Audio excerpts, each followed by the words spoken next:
The courtroom is dead silent. The fluorescent lights hum overhead, the air thick with tension and that cold, recycled chill you only really feel in government buildings. At the front, on that raised bench that's supposed to symbolize justice, Judge Harold Whitaker leans forward, his face flushed an angry red. His voice cuts through the silence like a knife. "Mr. Reed, I have had enough of your theatrics.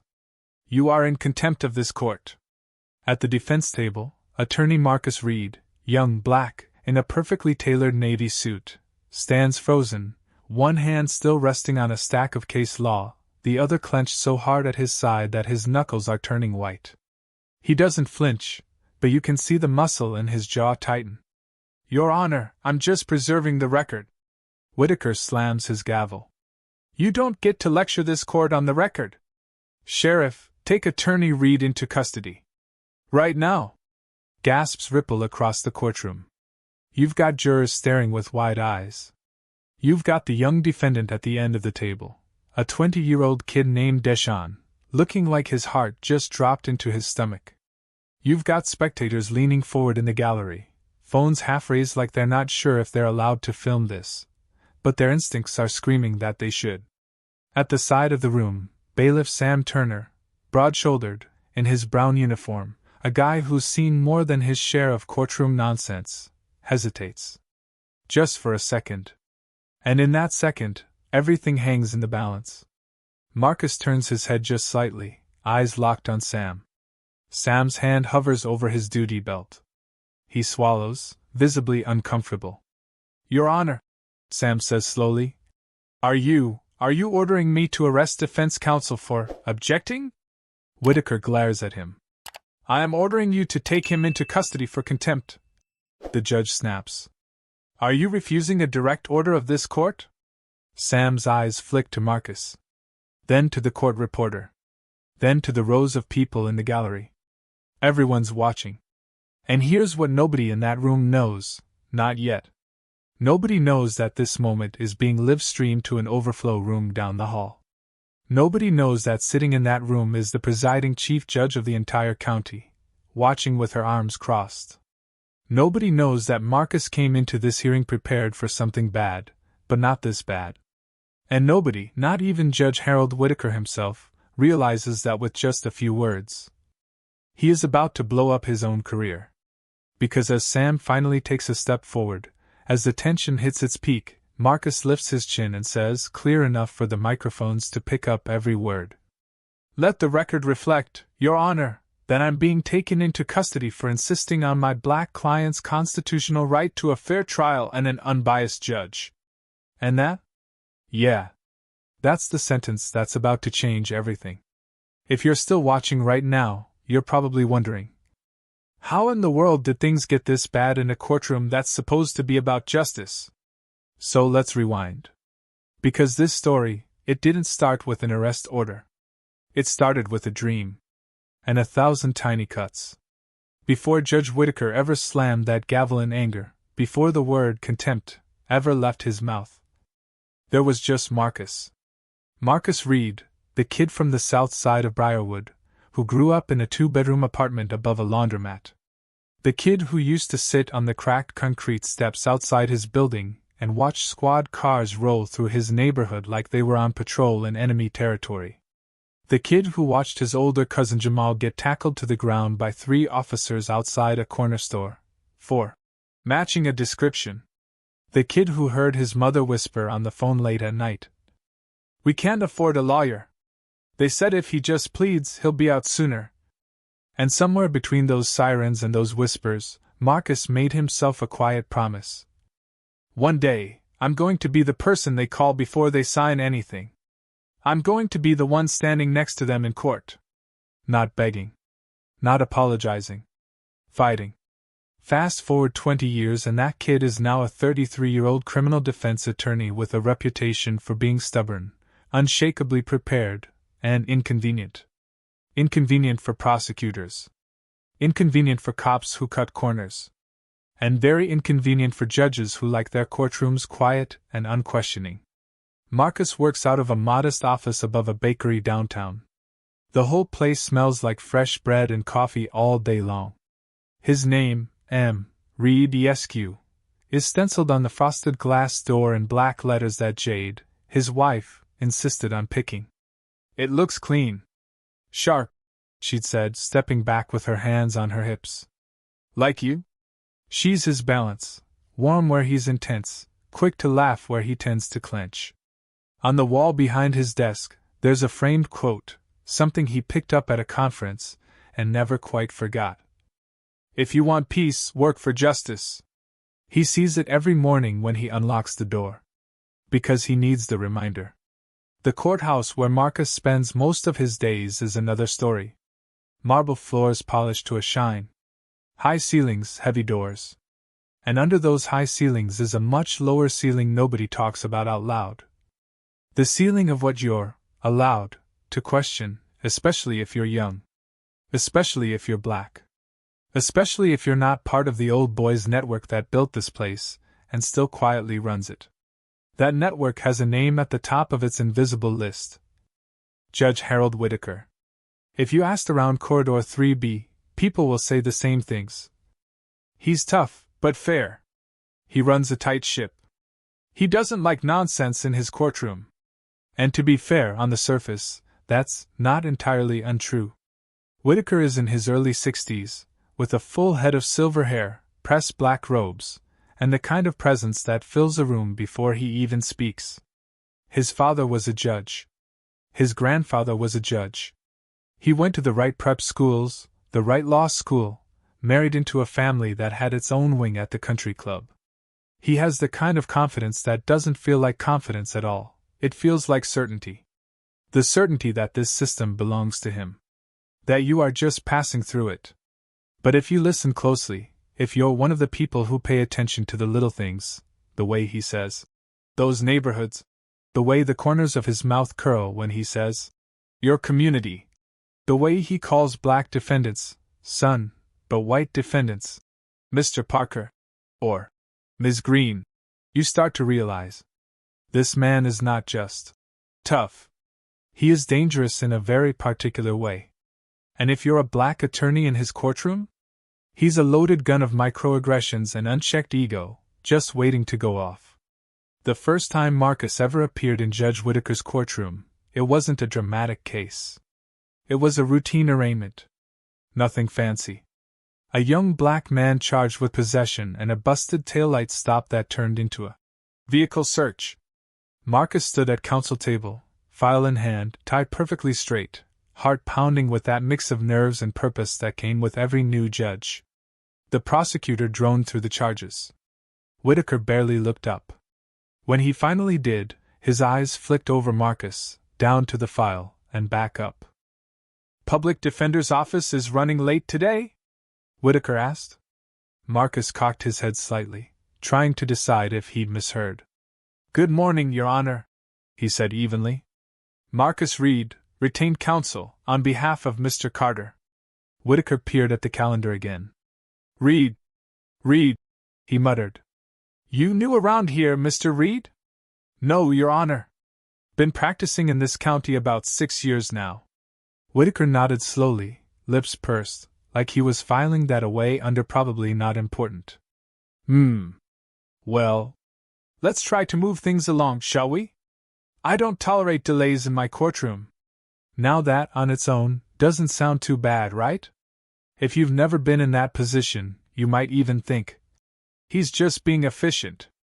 But if you've ever walked into a room and realized everyone assumed the least of you before you said a word, you know exactly what that moment feels like. It's a paper cut. Small. But the sting lingers. And Marcus has learned to mark every paper cut. Not because he's looking for offense, but because he knows how they add up. The case that changes everything starts a few months later. Marcus is in his office when his phone buzzes. It's a number he doesn't recognize, but he answers anyway. Law Office of Marcus Reed. There's a pause, then a quiet voice. Hey. Is this the guy who did the Carter case? The one with the taillight? Depends who's asking, Marcus says, leaning back in his chair. His tone is light, but he's already pulling a legal pad closer. My name's Deshaun Miller. the voice says. My neighbor's cousin was in that courtroom that day. She said you really fought for that dude. Marcus glances at the clock. 6:17 p.m.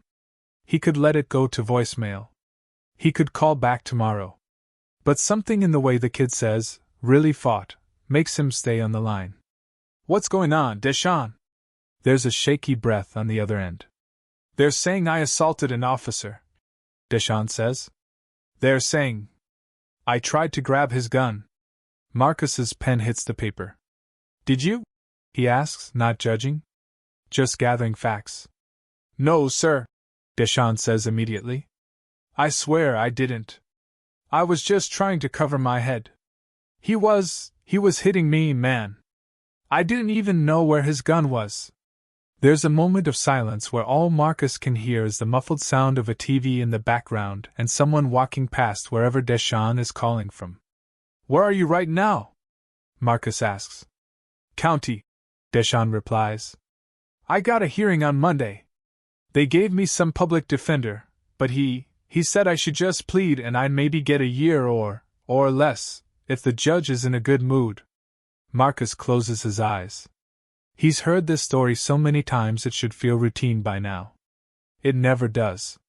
What's the judge's name on your case? He asks. With something, Deshaun says. White.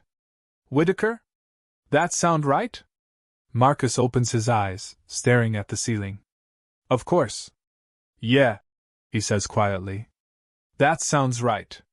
Within 24 hours, Marcus has met with Deshaun's mother in a diner that smells like coffee and fried onions, signed a retainer agreement, and driven out to the county jail.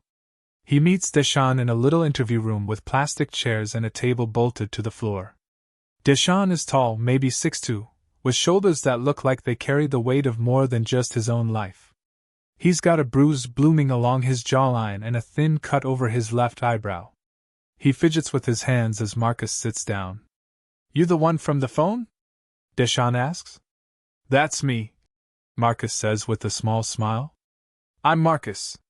We're going to go through everything that happened that night, step by step. And I'm going to ask you the same question in a lot of different ways. Not because I don't believe you, because a prosecutor will absolutely do that, and we need to be ready. Deshaun nods slowly. Okay. They go through it. The stop. The officer claiming he smelled marijuana. The search. The argument when Deshaun asked why he was being pulled out of the car. The first shove. The slam against the hood. The moment Deshaun's hand went up to protect his face. The impact of the baton on his forearm. Next thing I know, he's yelling, "Stop reaching for my gun!" Deshaun says, eyes wide. But I wasn't, man.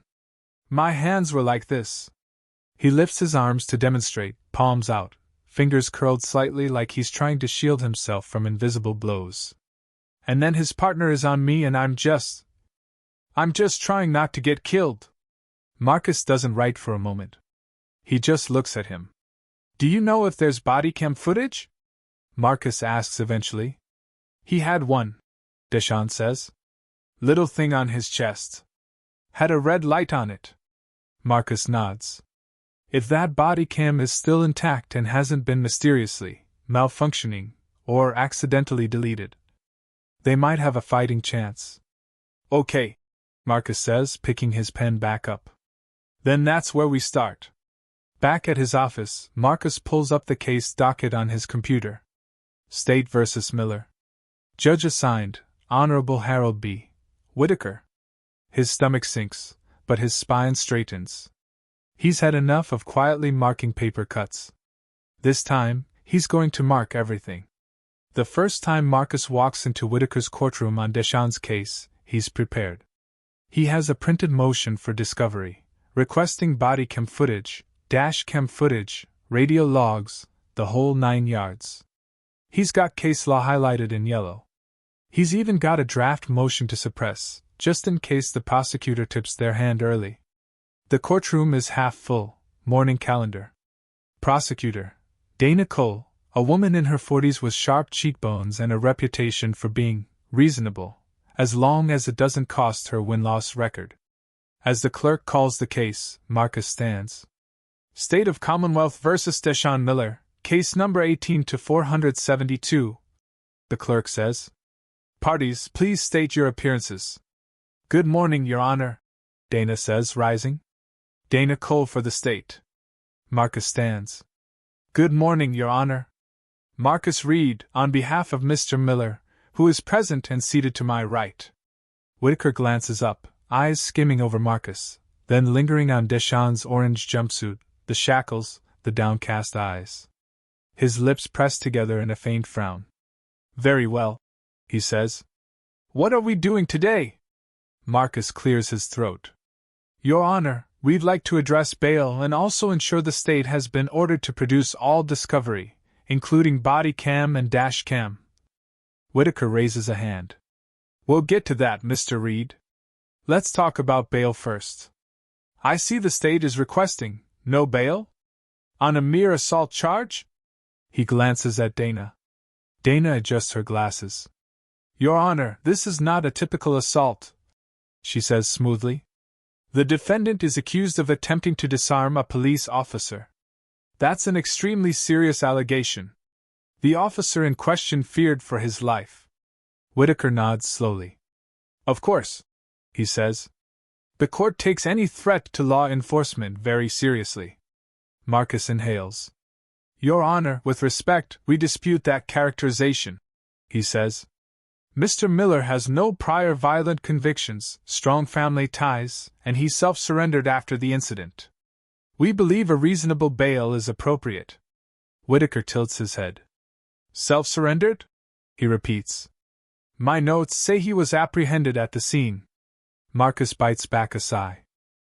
His mother called 911 and told him to stay put until officers arrived, Your Honor, he says. He did exactly that. I don't think we can call that fleeing. There's a pause. Whitaker looks down at his notes, then back up at Marcus. You people always have an explanation, don't you? The words hang in the air like smoke. Marcus's jaw tightens. He hears it, the emphasis, the casual lumping of a single defendant into an entire group. You people. He sees Deshaun stiffen beside him. In the gallery, Deshaun's mother looks like she's been slapped. Your Honor, Marcus says slowly, voice controlled. For the record, we object to that characterization. Whitaker's eyes flash with something like surprise, the kind of surprise that says, Did you really just call me out? In my courtroom? Excuse me? He says. The phrase you people, Your Honor, Marcus says, forcing himself to keep his tone respectful. It's ambiguous, and it could be construed as referring to my client's race. I just want the record to be clear that we believe Mr. Miller deserves to be treated as an individual, not as part of some stereotype. The courtroom goes so quiet you can hear someone's chair creak in the back row. Dana shifts uncomfortably. Whitaker leans back in his chair, steepling his fingers. Mr. Reed, he says, I think you're reading far too much into an offhand remark. Maybe, Marcus says softly. But in this building, offhand remarks tend to follow my clients home, Your Honor. That's the first spark. The tiniest friction of flint against stone. Whitaker's jaw hardens. He bangs his gavel once. Bail is denied, he says sharply. Given the seriousness of the charges and the alleged attempt to disarm a police officer, the defendant will remain in custody pending trial. Next case. Marcus opens his mouth. Your Honor. But the clerk is already calling the next file. Dana gathers her papers. The bailiff moves.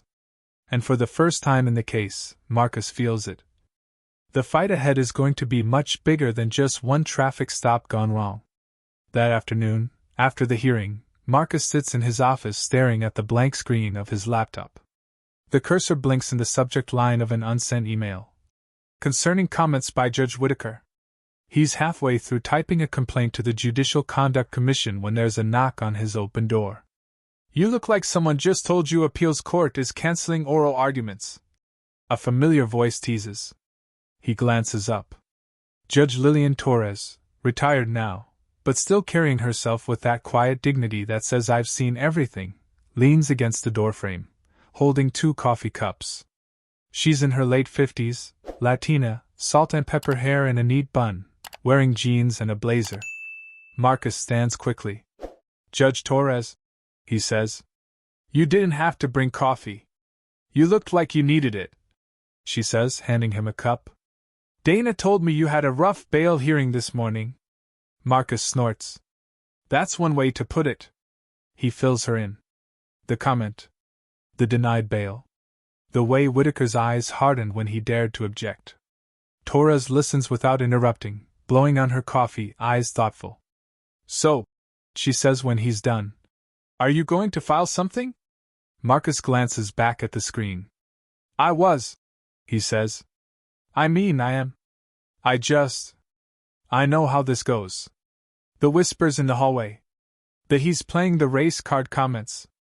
Next thing you know, every time I stand up, someone's sighing. Torres gives a small, understanding smile. You think I don't know that song? She asks. I was the first woman of color on that bench. A few of my colleagues treated me like I got there on a scholarship they didn't approve of. Marcus huffs a small laugh. So what did you do? He asks. She shrugs. Both, she says. Sometimes I swallowed it and did my job. Sometimes I documented everything and burned it into the record like gospel. The trick is knowing when your silence is wisdom, and when it's complicity. She nods toward his laptop. What does your gut say right now? Marcus looks at the empty email, then at the legal pad on his desk filled with notes. Whitaker, you people, comment. Whitaker, pattern of denying bail disproportionately to black defendants. Whitaker, informal reputation among older attorneys as old school, in the worst way. My gut says if I let this slide, he says slowly, it's going to get worse.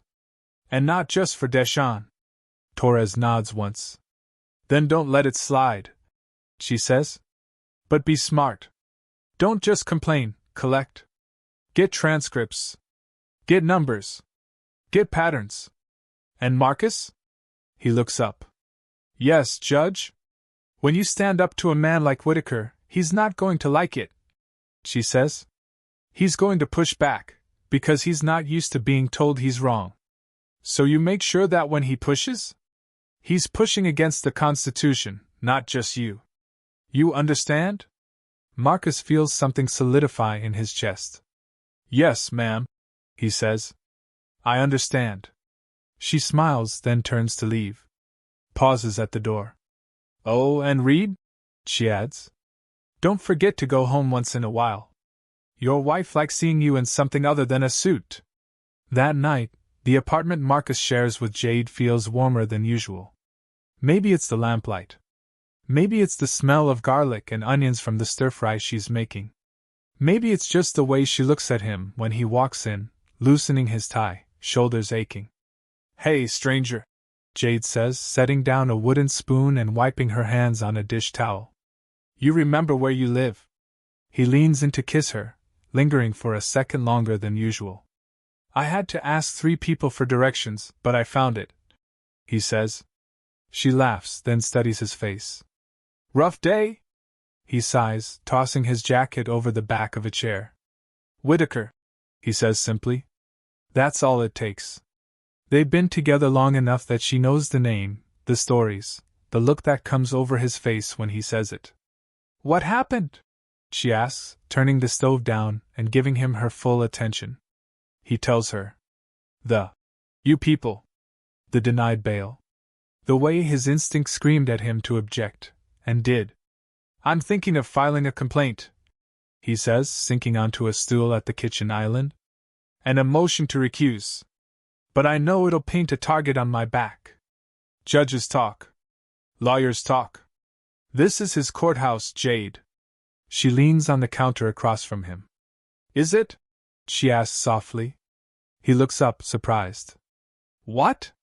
You said his courthouse, she says. Last time I checked, you pay taxes too. Your clients pay with their lives. Doesn't that make it their courthouse as much as his? Marcus considers that. You sound like Judge Torres, he says. That woman is a genius, so I'll take that as a compliment, Jade says. She reaches across the island, taking his hand. Look, baby. I can't tell you what to do. It's your career. Your name. Your risk. But I married you because you're the guy who couldn't keep his mouth shut in college when the professor said something sideways. Marcus grimaces, remembering. I also almost failed that class. He mutters. You also made half the room think about something they'd never questioned before. Jade says. You don't do well with sit down and be grateful we let you in the room. That's not who you are. She squeezes his hand. If you really believe this judge is biased against your client because of his race, and you don't say something, can you live with that? The question lands heavy. Marcus stares at their intertwined fingers. No, he says quietly. Then you already know what you have to do, she says gently. You just have to decide if you're willing to pay the price for it. If you've ever had to choose between your peace and your principles, you know exactly what Marcus is feeling in this moment. That knot in your stomach. That voice in your head that says, if I just stay quiet, maybe this will blow over. And the louder voice that whispers, but at what cost? If you've ever been there, let me know in the comments how you handled it, because I promise, you're not the only one. Over the next few weeks, the Miller case becomes more than just a file in Marcus's cabinet. It becomes a map of everything that's wrong with the way justice is handed out in that building. He files his motions. A detailed discovery request. A motion for reconsideration of bail. A formal motion to recuse Judge Whitaker from the case, citing specific comments made on the record and statistical data showing a disproportionate pattern of higher bail and harsher sentences for black defendants in his courtroom. Attached to that motion is a quiet bombshell, an affidavit from another defense attorney, who describes a chambers conference where Whitaker allegedly said, if they just complied with the police, we wouldn't have half these issues with these kids from the South Side. The attorney only agreed to sign after Marcus promised to keep their name confidential as long as possible. He also sends that email. The one to the Judicial Conduct Commission. He keeps it factual. No rants. No dramatic language. Just quotes, dates, case numbers. Cold, hard patterns. And as he does all this, word starts to spread. Not loudly. Not in memos. But in the subtle currents of courthouse gossip. You know the kind. The prosecutor who raises an eyebrow and says, I heard you filed something spicy. The clerk who says, be careful, Mr. Reed. The judge doesn't like being accused of things. The older defense attorney who pulls him aside in the hallway. Look, the man says in a low voice. Nobody likes the way he talks sometimes. But going after him formally? That's career suicide, son. Whitaker's been here longer than you've been breathing. He's connected. So what? Marcus shoots back. We just keep letting him talk about you people and those neighborhoods while he decides whether my client gets to go home or not. The older man sighs. I'm saying pick your battles, he says. This one? You might lose more than you win. Marcus walks away, the words sticking in his mind like burrs. Maybe I will, he thinks. But maybe that's the point. On the other side of the bench, Judge Whitaker is not amused. In chambers, he sits behind a heavy mahogany desk, the recusal motion in one hand, a pen in the other. His clerk, Rachel Kim, stands nearby with a stack of files, watching his face carefully. This is outrageous, Whitaker mutters, flipping through the pages. Accusing me of racial bias in my own courtroom. His jaw works. And this nonsense about statistical patterns, he scoffs. Anyone can cherry-pick numbers to fit a narrative these days. Rachel shifts from one foot to the other. Should I schedule a hearing on the motion, Your Honor? She asks. Whitaker looks up sharply. No, he snaps. I'm not dignifying this with a hearing. I'll issue a written order denying it. Perhaps with sanctions attached. This? Mr. Reed needs to be reminded of his place. Rachel opens her mouth. Closes it again. She likes her job. She's also the daughter of Korean immigrants who taught her to keep her head down and respect authority, but not to blindly follow injustice. Your Honor, she says carefully, The rules do say that when there's an allegation of bias, it's sometimes advisable to. He cuts her off with a glare. Do I look like I need advice on how to run my courtroom? He demands. She swallows. No, Your Honor, she says softly. He goes back to the motion, red pen slashing across the paragraphs like he's grading a bad term paper. He writes, denied, in capital letters at the end. He's so focused on punishing the young attorney who dared to question him. He doesn't see the storm gathering just beyond his control. Meanwhile, Marcus is fighting a second battle. Discovery. Dana drags her feet on the body cam footage. First, it's, we're still waiting for it from the department. Then, there was a technical issue with the upload. Then, the officer says his camera malfunctioned that night, so there's no footage. Marcus files a motion to compel. At the hearing on that motion, he stands at counsel table, trying to keep his frustration measured. Your Honor, we've been requesting this footage for over a month, he tells Whitaker. The state has an obligation to turn over exculpatory evidence. Whitaker leans back in his chair. If there is any, he adds dryly. Marcus keeps his voice level. The officer was wearing a body camera, he says. The department's own policies require that footage to be preserved. Now we're being told it malfunctioned.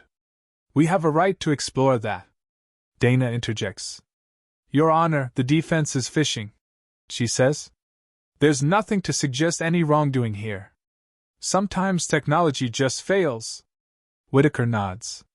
I'm not going to assume malfeasance just because the defense doesn't like the evidence, or lack thereof, he says. The motion to compel is denied. Marcus exhales slowly. For the record, Your Honor, he says, we object. And we reserve the right to raise this issue on appeal. Whitaker's eyes narrow. I'm sure you do, Mr. Reed, he says. You seem to enjoy posturing for the record. Marcus feels the heat rise in his face. I enjoy protecting my client's rights, he replies. Whitaker's lips curl. Be very careful, counsel, he says, voice low. There's a fine line between zealous advocacy and disrespect. I suggest you learn where it is. Marcus bites down on his tongue. He knows that line. He also knows it seems to move depending on what color you are. What Whitaker doesn't know, what no one in that room knows yet, is that the body cam didn't malfunction. It just ended up in the hands of someone who was tired of looking away. Officer Javier Ruiz is not a hero. At least, he'd be the first to say that. He's been on the force 8 years. Brown skin, Latino, shaved head, tired eyes. He's partnered up with Officer Damian Walsh, the one who arrested Deshawn, more times than he can count. He's seen things. Small shortcuts. A shove here. A stop resisting, barked at a suspect who was barely even moving. A report that looked cleaner than what his memory suggested. And it eats at him. Little by little. On the night of the incident, Ruiz's body cam caught everything.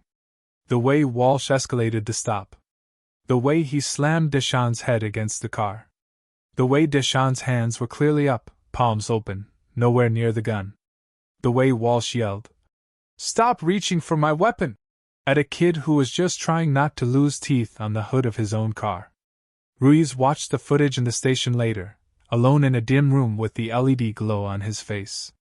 His stomach churned. He knew what he was supposed to do. He was supposed to log the footage. Let the system handle it. Trust that the process would sort it out. But he also knew what would probably happen. A quiet conversation. A malfunction. A lost file. He sat there for a long time, elbows on his knees, hands clasped.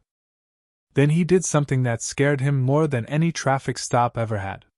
He copied the footage onto a flash drive. And he slipped that flash drive into a plain envelope. With a short, handwritten note. For Attorney Reed. He's not lying. Weeks later, that envelope shows up in Marcus's office mail. No return address. No clue where it came from. Just his name written in block letters. He almost tosses it in his deal with later pile. Almost. Instead, he opens it. Sees the flash drive. Sees the note. His heart rate doubles. He shoves the drive into his laptop, fingers trembling. The video starts. And within 30 seconds he knows two things. 1. Deshawn was telling the absolute truth. 2. If a jury sees this case doesn't just go away quietly. It explodes. Because the footage doesn't just show Walsh using excessive force. At one point, as he's cuffing Deshawn, Walsh leans down and mutters, barely audible, but clear on the audio. "You people never learn." There it is again. That phrase. You people. But this time? It's not just a paper cut. It's evidence. That night, Marcus can't sleep. He lies in bed staring at the ceiling while Jade dozes beside him, the soft glow of the streetlights painting stripes on the wall. He's replaying the footage in his mind. The baton. The shove. The phrase. The way Deshawn's body jerks when he's hit. The fear in his voice when he says, "I'm not resisting." He knows what he has to do. He has to use this. He has to put it in front of a judge. He has to demand that the charges be dismissed, or at least that the alleged assault be seen for what it is, a desperate act of self-defense. But here's the problem. The judge is Whitaker. The same Whitaker who denied his motion to compel this very footage. The same Whitaker who already feels attacked by the recusal motion. The same Whitaker whose ego is now wrapped around this case like barbed wire. Marcus lets out a breath. Jade stirs. "You okay?" she murmurs, half asleep. "I got the body cam footage," he says quietly. That wakes her up fully. She rolls over to face him. "And?" she asks. He swallows. "It's bad," he says. "For the officer. Really bad. For Deshawn, it's everything." She searches his face. "So what's the problem?" she asks. "Isn't that good?" He hesitates. "It's good for the case," he says. "But getting it into evidence means going back in front of Whitaker and telling him, basically, that the state misrepresented what existed. That the officer lied. That his prior rulings might be based on incomplete information." Jade's eyebrows lift. "You're worried he's going to take it personally," she says. He laughs, but there's no humor in it. "Whitaker always takes things personally," he says. She's quiet for a moment. "Then make it about the Constitution," she says eventually. "Not about him. You said that's what Judge Torres told you, right?" He turns his head to look at her. "Yeah," he says. "Yeah, she did." "So do that," Jade says. "Go in there like you're not challenging him. You're standing next to that kid and saying, 'This is what the law requires.' And if he gets mad..." She shrugs. "Let him get mad on the record." Marcus feels a grim smile pull at his mouth. "You should have gone to law school," he says. She smirks. "Nah," she says. "One lawyer in the family is enough. Someone's gotta keep dinner from burning. If you're still with me up to this point, let me ask you something. Have you ever been in a situation where you knew telling the truth was going to make someone in power very, very angry? But you also knew not telling the truth would cost someone else something they might never get back? If you have, you know exactly what's sitting on Marcus's chest right now. And if you believe people in power should be held accountable, whether they're wearing a badge or a robe, go ahead and hit that like button. Because what happens next? It all comes down to one hearing. The hearing is set for a Wednesday. The motion is framed as a motion to suppress statements and dismiss charges based on newly discovered evidence and police misconduct. Inside, the content is simple. Here is the footage. Here is what it shows. Here is why the state's narrative is false. Here is why continuing to prosecute Deshawn would be a miscarriage of justice. Marcus knows it won't be that simple in practice. He arrives at the courthouse an hour early. He's wearing his best suit, the one Jade calls his armor.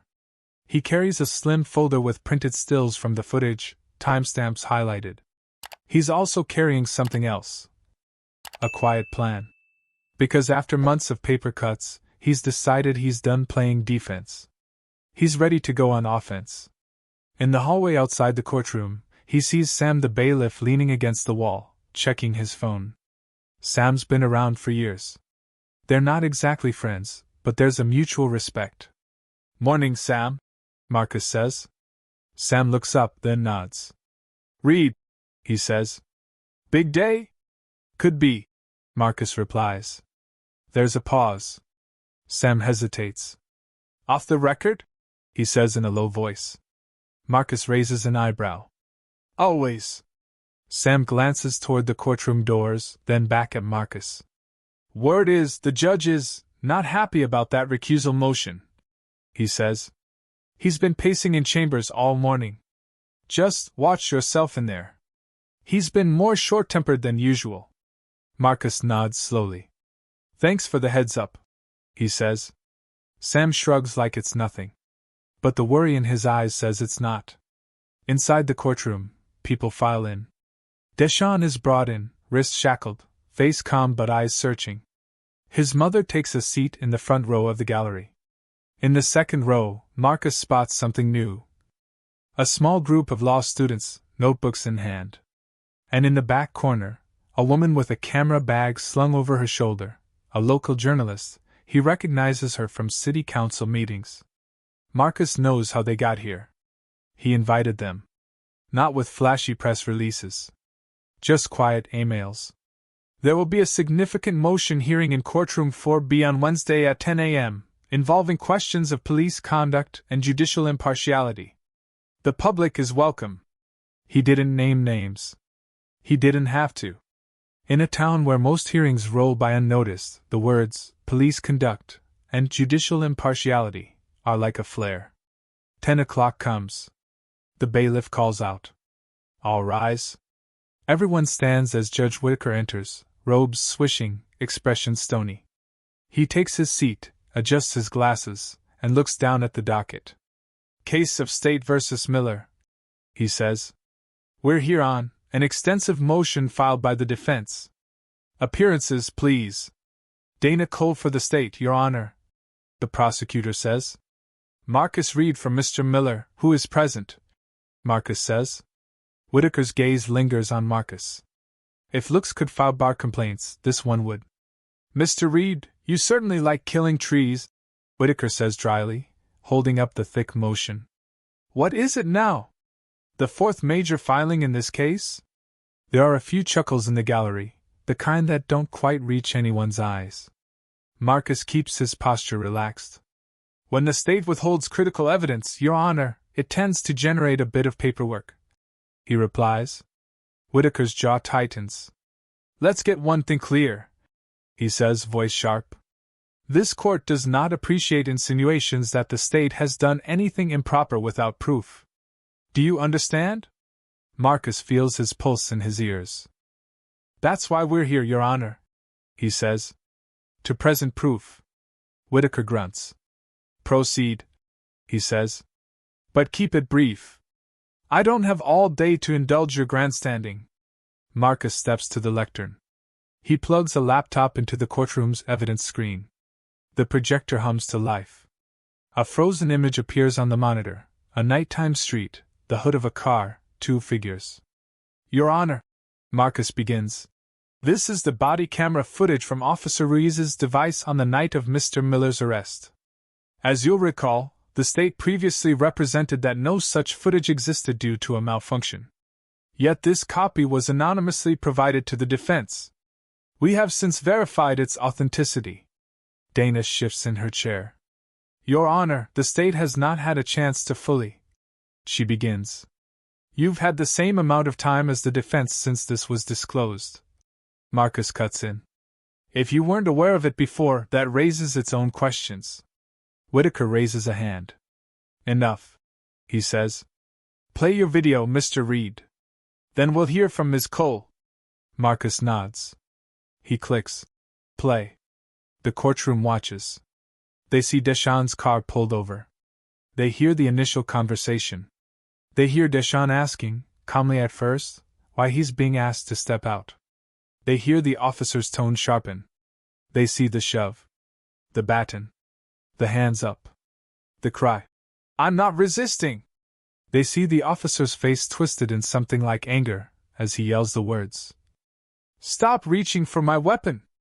They see Deschamps' hands, nowhere near the holster.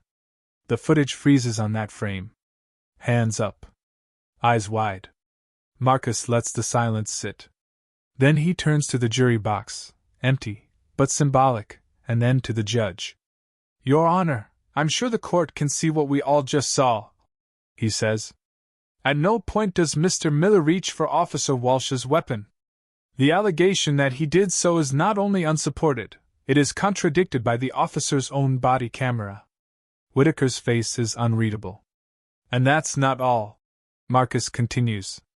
"If the court will allow me just 10 more seconds of playback." He hits play again. The scene continues.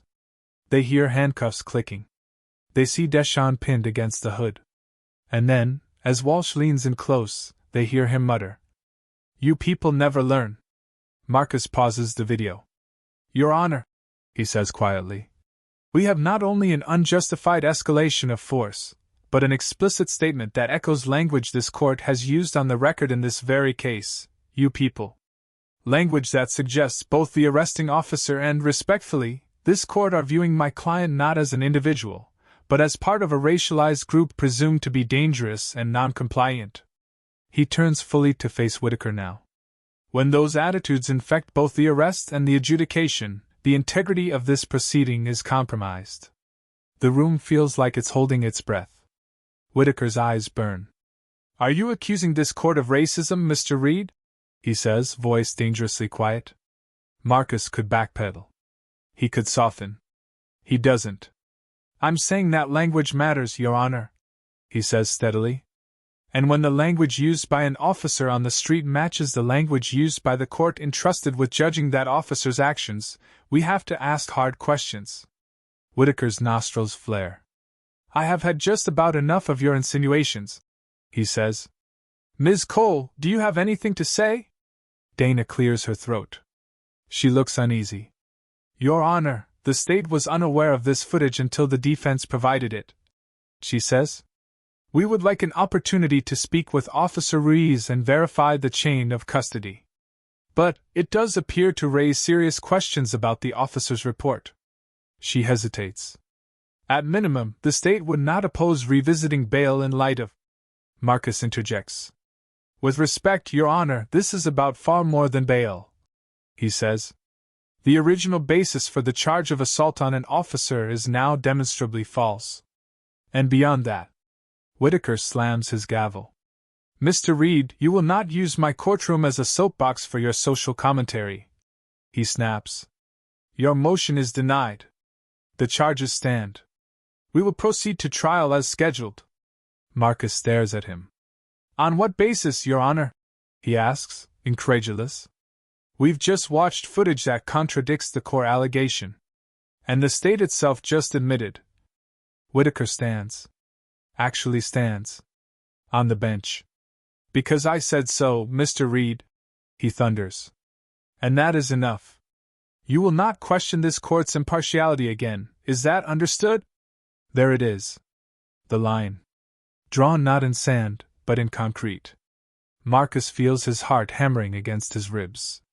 He thinks of Deschamps' mother in the front row, hands clasped so tightly her knuckles are white. He thinks of Judge Torres's words, "Make it about the Constitution, not just you." He thinks of every quiet hallway whisper telling him to pick his battles. He thinks of his mother, all those years ago, whispering, "We can't afford a lawyer." He steps away from the lectern. "No, Your Honor," he says softly. "It is not understood." Whitaker's head snaps back like he's been slapped. "What did you just say?" he demands.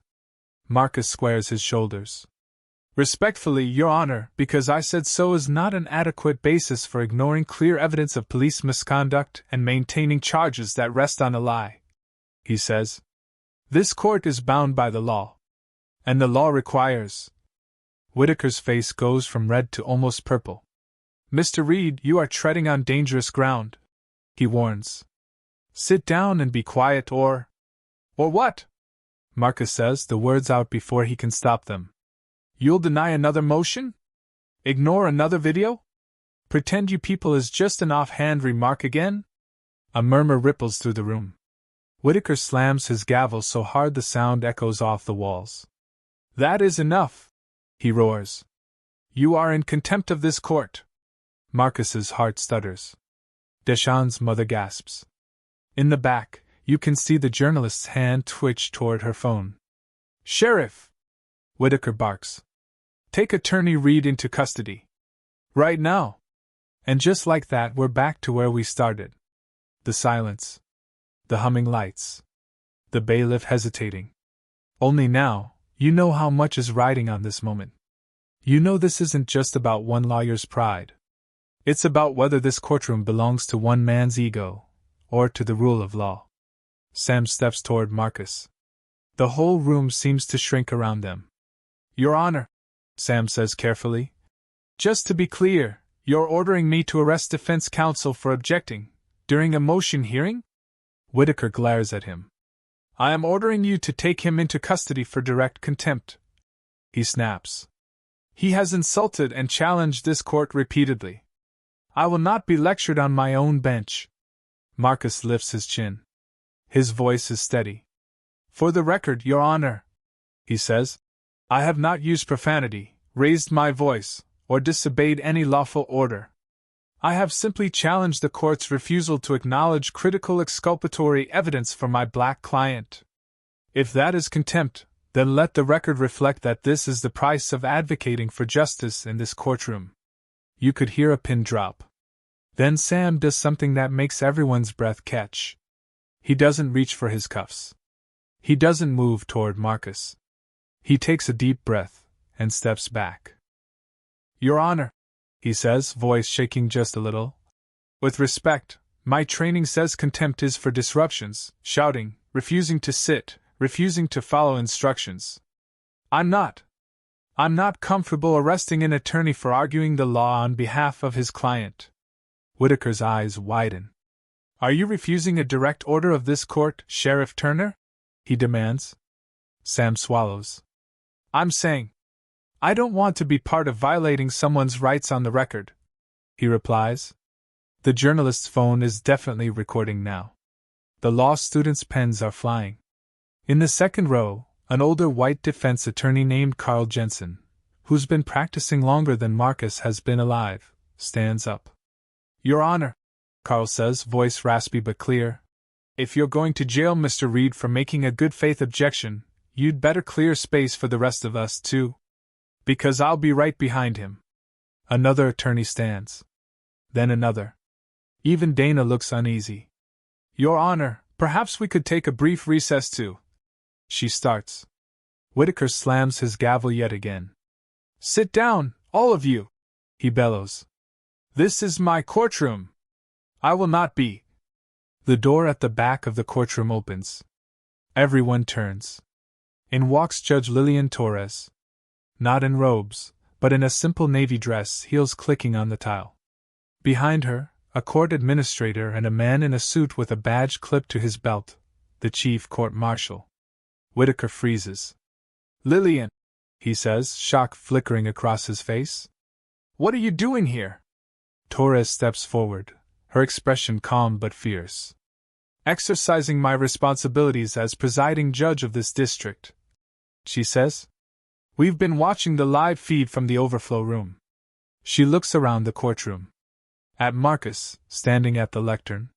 At Sam, standing his ground. At the rows of attorneys who rose with Carl.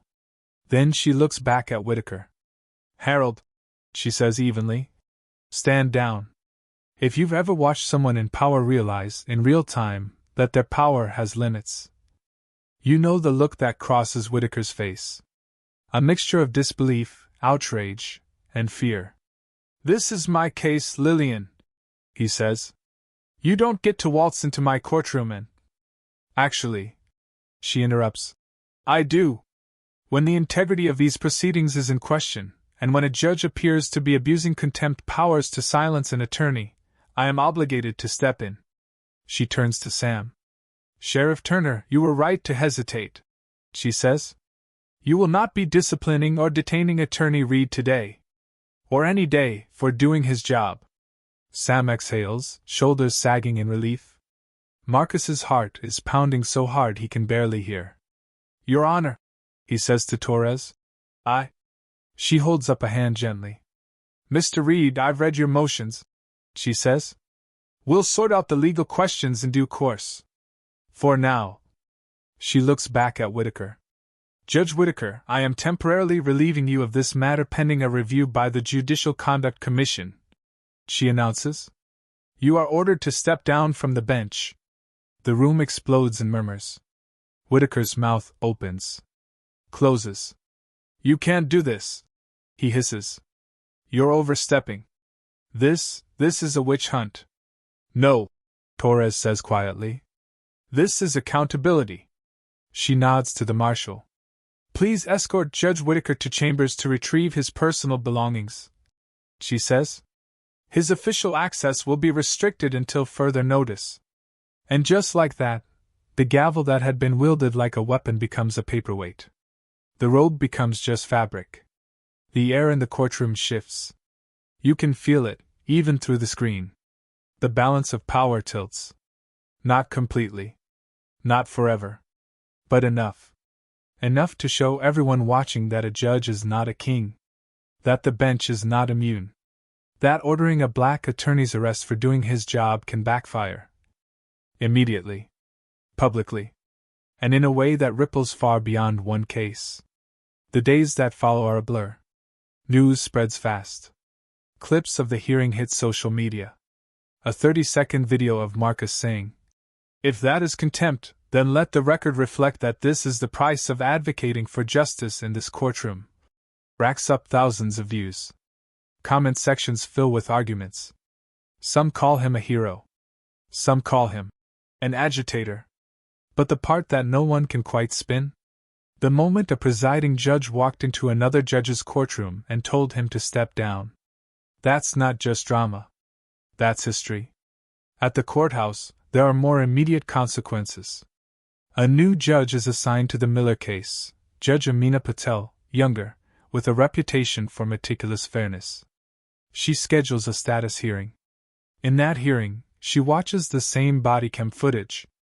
She listens to Marcus argue. She listens to Dana, who now seems far less certain of her ground. Then she leans forward.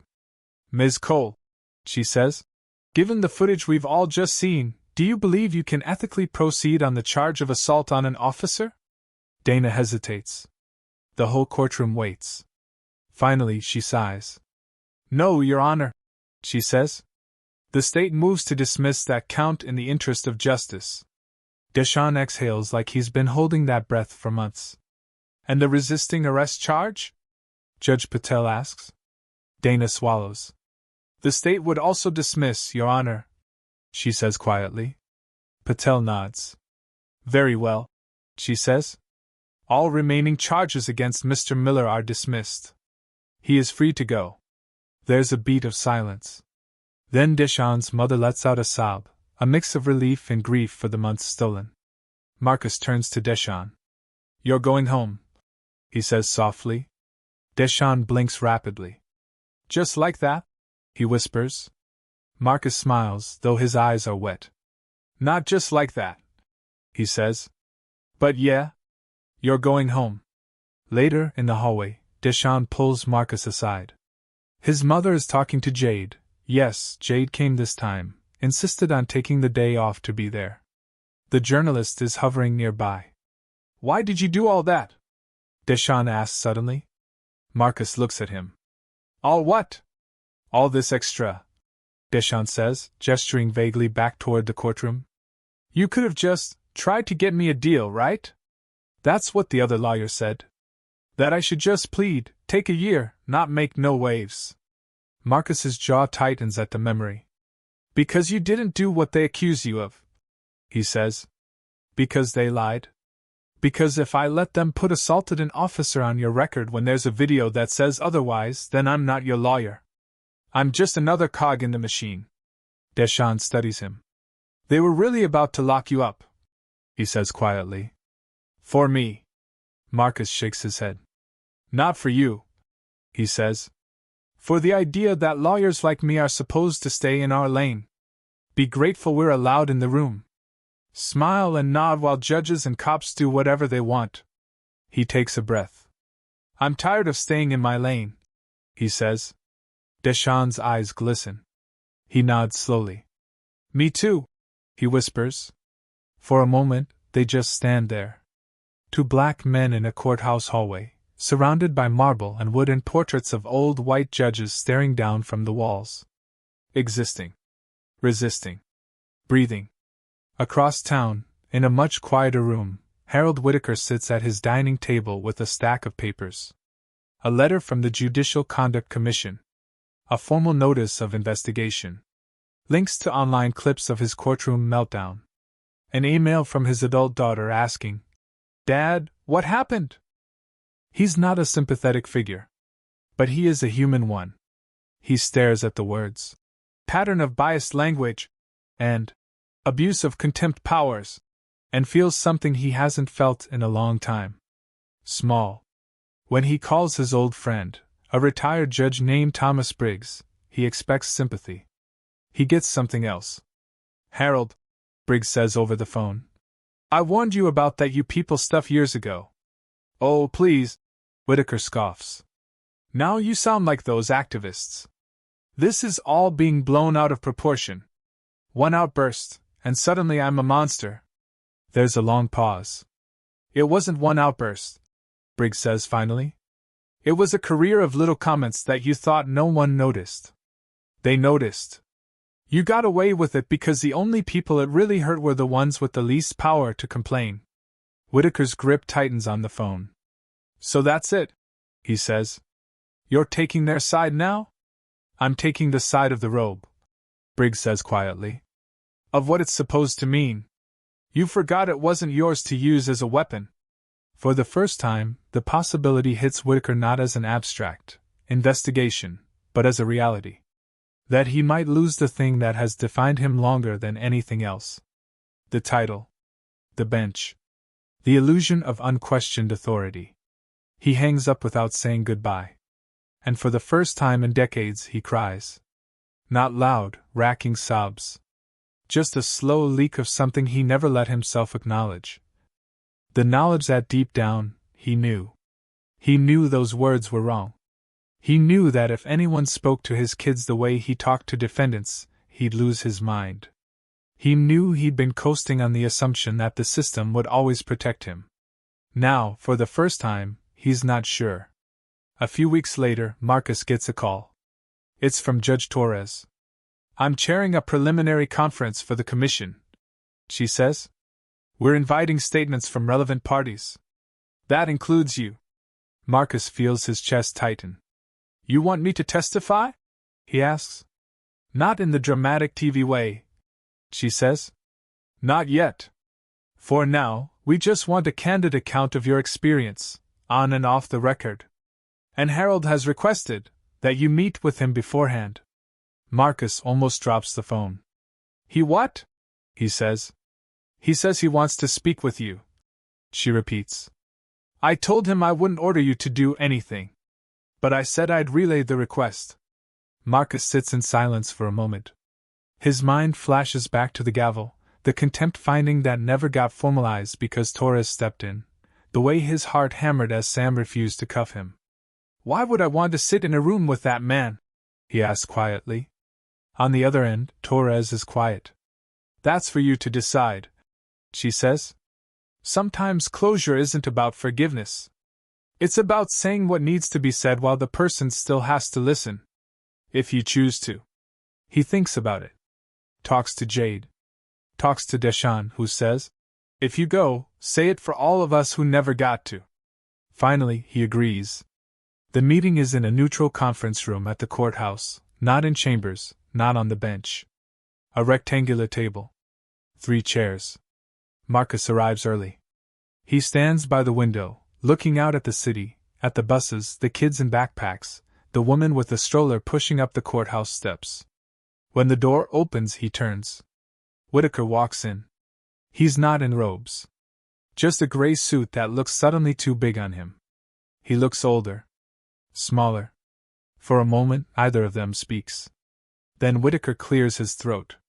"Mr. Reed," he says stiffly. "Judge Whitaker," Marcus replies, equally stiff. They sit. The air feels thick. Finally, Whitaker speaks. "I was advised to have counsel present," he says. "My lawyer thought this meeting was unwise." "And yet you're here," Marcus says. Whitaker nods. "And yet I'm here," he repeats. There's a long pause. "I wanted to explain," he says finally. Marcus raises an eyebrow. "Explain ordering my arrest for doing my job?" he asks. Whitaker winces. "I lost my temper," he admits. That part is obvious. I've always had a temper.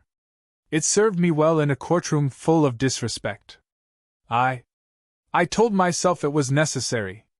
That a show of force kept chaos at bay." He gives a short, humorless laugh.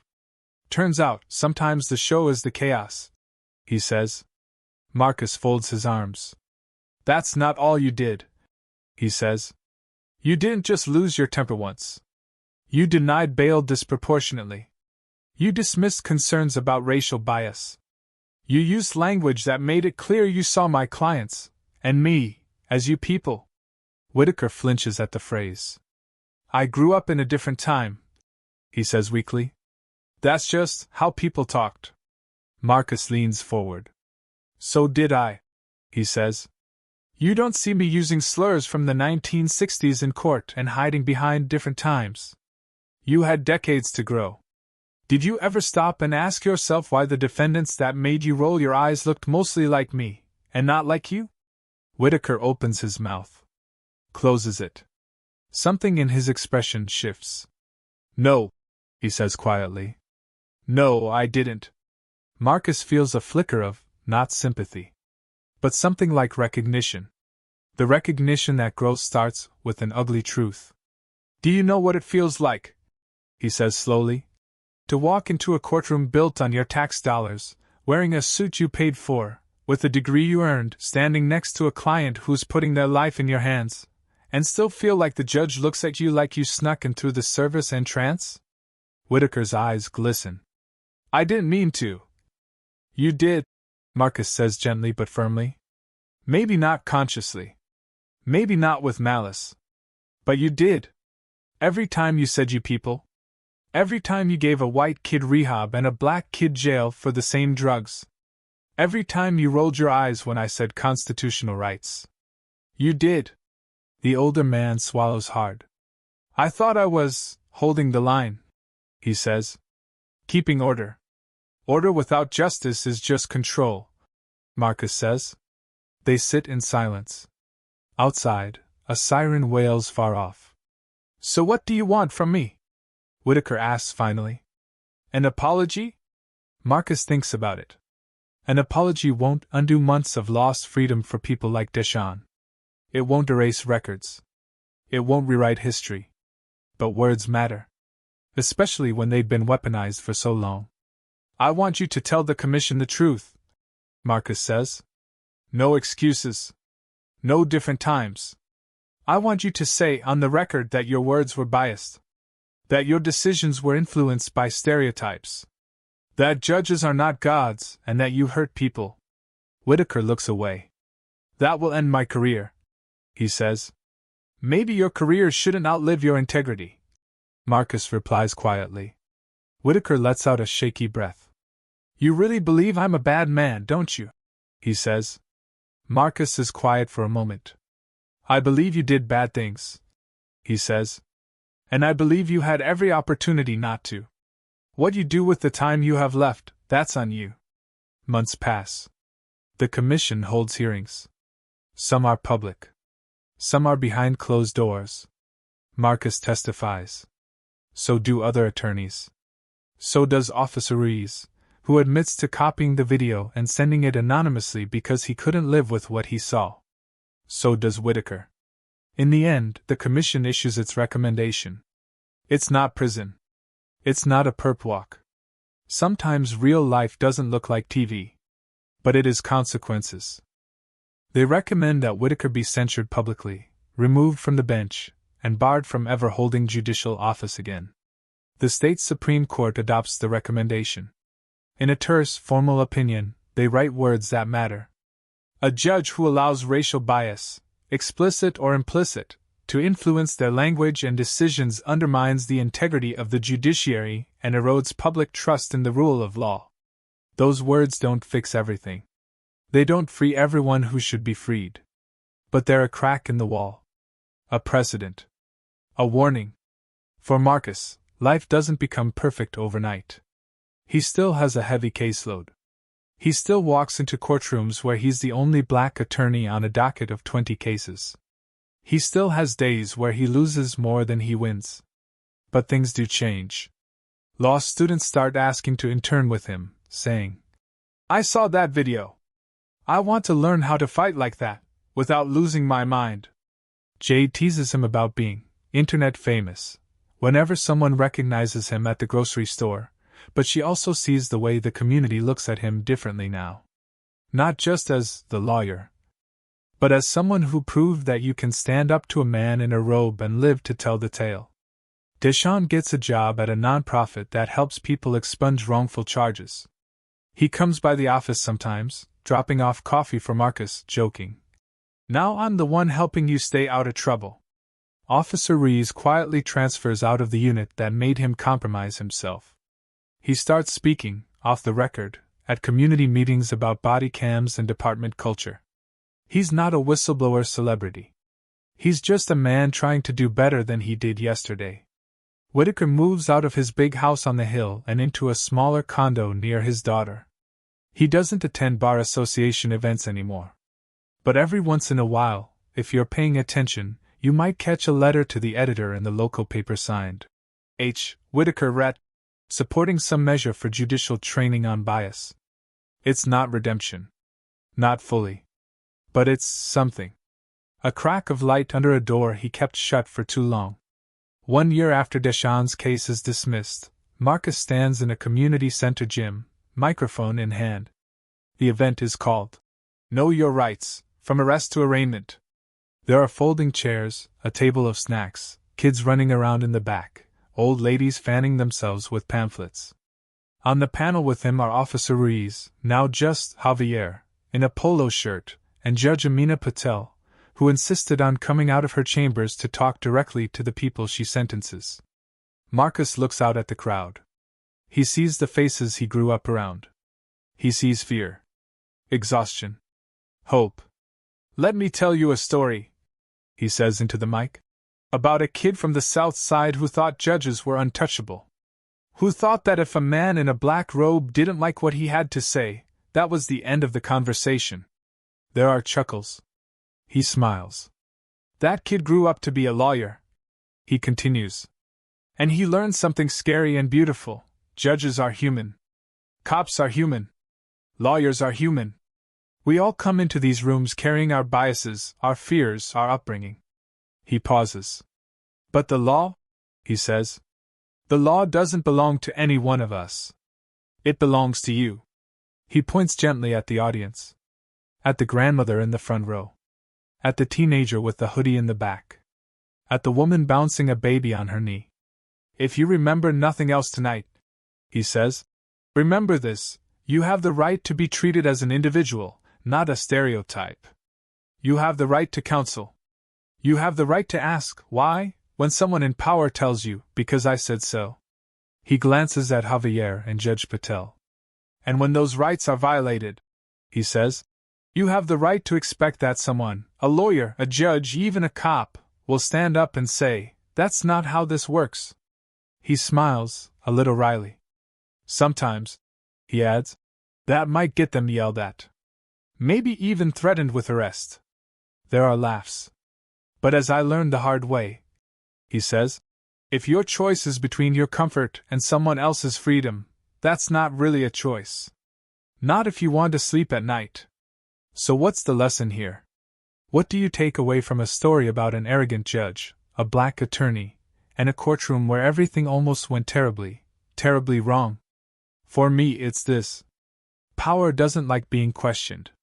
Whether that power wears a uniform, a title, or a robe.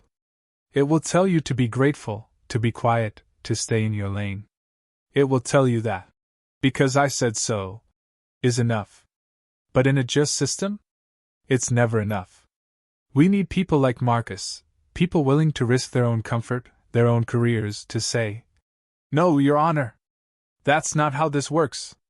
We need people like Sam, the bailiff who remembered that his job was to protect the integrity of the court, not the ego of the man on the bench. We need people like Judge Torres and Judge Patel, who prove that holding a gavel doesn't mean you stop being accountable to the same law you enforce. And yes, we even need people like Whitaker. Not on the bench. Not in power. But as cautionary tales. As reminders of what happens when we let unchecked bias and unexamined pride rule rooms where life-altering decisions are made. Because here's the thing. Nobody starts out thinking, "I'm going to be the villain in someone else's story." It happens one small choice at a time. One "you people" joke that nobody calls out. One bailed decision where you shrug and say, "Well, that neighborhood is trouble." One contempt order used to silence, not to protect order. Just like nobody becomes a hero overnight. It happens in moments. In hesitations. In decisions to say no, when everyone expects you to nod. So the question for you, you, watching this right now, is simple. Who are you going to be in those moments? The person who looks away? The person who says, "That's just how it's always been"? Or the person who, like Marcus, like Sam, like Torres, decides that comfort is not worth more than justice? Have you ever seen something like this happen, where someone in power overplayed their hand and it blew up in their face? Tell me in the comments what you would have done if you were in Marcus's shoes. Would you have filed that complaint? Would you have spoken up in that courtroom?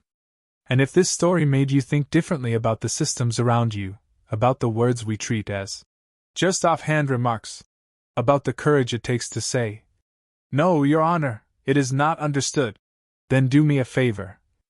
Hit that like button, so more people hear it.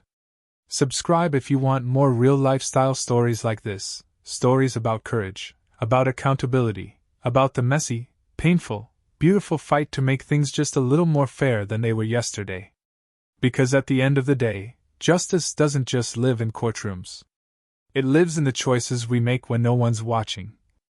And in the moments when everyone is. And sometimes, all it takes to make an arrogant judge's power backfire is one person refusing to be silent.